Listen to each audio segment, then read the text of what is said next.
आज आपण जालिंदर नगर तालुका खेड ही जगातील नंबर 1 शाळा म्हणून संपूर्ण भारतामध्ये आणि महाराष्ट्रामध्ये ओळखली जाते. आज आपण फलटणवरून जवळपास 150 किलोमीटरचा प्रवास करून या शाळेला भेट देण्यासाठी आलेलो आहोत. फलटण येथील महात्मा शिक्षण संस्थेचे सर्व शिक्षक, सर्व विद्यार्थी आणि ही शाळा मूकबधीर मुलांची आहे. ही शाळा आम्ही पाहण्यासाठी या ठिकाणी आलेलो आहोत. तर आज आपण या ठिकाणी जालिंदर नगरच्या जगातील नंबर 1 जी शाळा आलेली या शाळेला जवळपास 1 कोटी रुपयाचं बक्षीस मिळालेलं आहे. आणि त्या शाळेच्या मुख्याध्यापिका पुष्पलता कानडे मॅडम यांच्याशी आज आपण आस्था टाइम्सच्या माध्यमातून संवाद साधणार आहोत. तर मॅडम नमस्कार. आपलं आस्था टाइम्स या यूट्यूब चॅनलमध्ये आपण या ठिकाणी आभार आहे.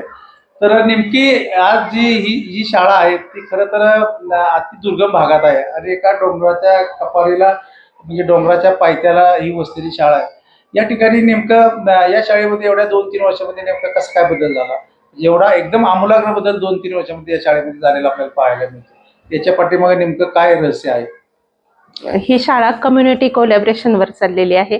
जास्त करून पालकांचा सहभाग आणि मुलांचा याच्यावर आधारित ही शाळा असल्यामुळं शाळेची ही प्रगती इथपर्यंत झालेली आहे. आम्ही मुलांना जास्त स्किल बेसवर शिकवलं जातं, कारण अभ्यासक्रमाव्यतिरिक्त बाकीचे स्किल पण मुलांना आले पाहिजेत हे आमचं मेन प्राधान्य आहे आणि याच्यासाठी पालक आम्हाला मदत करत असतात.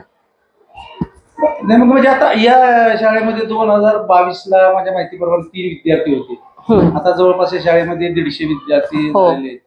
तर आता या शाळेमध्ये आता आम्ही पाहिलं तर एकंदरीत असं वर्ग खोल्या कुठं दिसून आले. म्हणजे मग या शाळेमध्ये नेमकं असं आपल्याकडे कसं आहे की मराठी शाळेमध्ये म्हणलं की पहिलीचा वर्ग, दुसरीचा वर्ग असं शिक्षण दिलं जातं.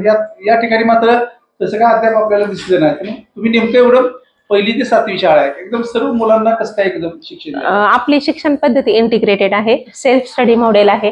बरीच मुलं स्वतः अध्यापन करतात आणि विषय मित्र कन्सेप्ट आपल्या शाळेमध्ये मोठ्या प्रमाणावर राबवली जाते. आमच्या शाळेमध्ये जवळजवळ 30 विषय मित्र आहेत आणि प्रत्येक विषय मित्राच्या गटामध्ये 5-6 विद्यार्थी आहेत आणि आमचा सिलेबस जून, जुलै, ऑगस्ट या 3 महिन्यामध्ये कव्हर होऊन बाकीच्या 9 महिन्यामध्ये आम्ही वेगवेगळ्या प्रकारचे स्किल घेतो आणि स्किल बेस असल्यामुळं मुलं अभ्यासाव्यतिरिक्त बाकीचं पण खूप आनंदाने शिकतात. आणि ही जी शाळा 3 विद्यार्थ्याचे आज जवळजवळ 180 विद्यार्थी आहेत आणि जवळजवळ 100 मुलं आता वेटिंगला आहेत. पण हे जे आहे, हे जे मुलांना स्किल बेस्ड शिक्षण दिलं जातं त्यामुळे हे शक्य झालेलं आहे. अभ्यासक्रमाव्यतिरिक्त आमची मुलं सगळी ग्रामीण भागातली झेडपीची मुलं आहेत आणि हे सगळं आपण फ्री मुलं सेल्फ स्टडीने शिकतात आणि त्यामुळे आज शाळेचा एवढा मोठा पट झालेला आहे. खरं तर आपण बघतो की बऱ्याच वेळेला आता ही खरं तर जिल्हा परिषदेची शाळा आहे, म्हणजे ही काय खाजगी शाळा नाही. खाजगी शाळा जर एखादी डेव्हलप झाली तर त्याच्या मागे एक विशेष असा त्या संस्था प्रमुखाचा हात असतो. मात्र जिल्हा परिषद शाळा असताना यापूर्वी तुम्ही या शाळेचे मुख्याध्यापक आहात. तुमच्या जोडीला वारे गुरुजी आहेत. वारे गुरुजींनी याच्या अगोदरची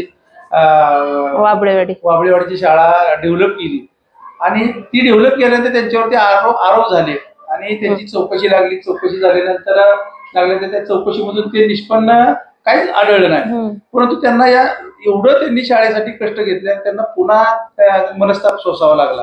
आता त्यांच्या जोडीला तुम्ही आहात, तर तुमची सुद्धा तेवढंच नसली आहे की ही शाळा उभा करत असताना खरं तर मुख्याध्यापकाचा महत्वाचा पाठिंबा तो तुम्ही वारे गुरुजींना दिला आणि हे काय सहजासहजी होत नाही.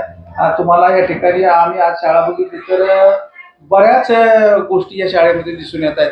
तर अजून आता समजा अजून तुम्हाला काही भागामध्ये जर अशा शाळा डेव्हलप करायच्या असतील तर त्या शाळेसाठी तुमचा काय संदेश असेल?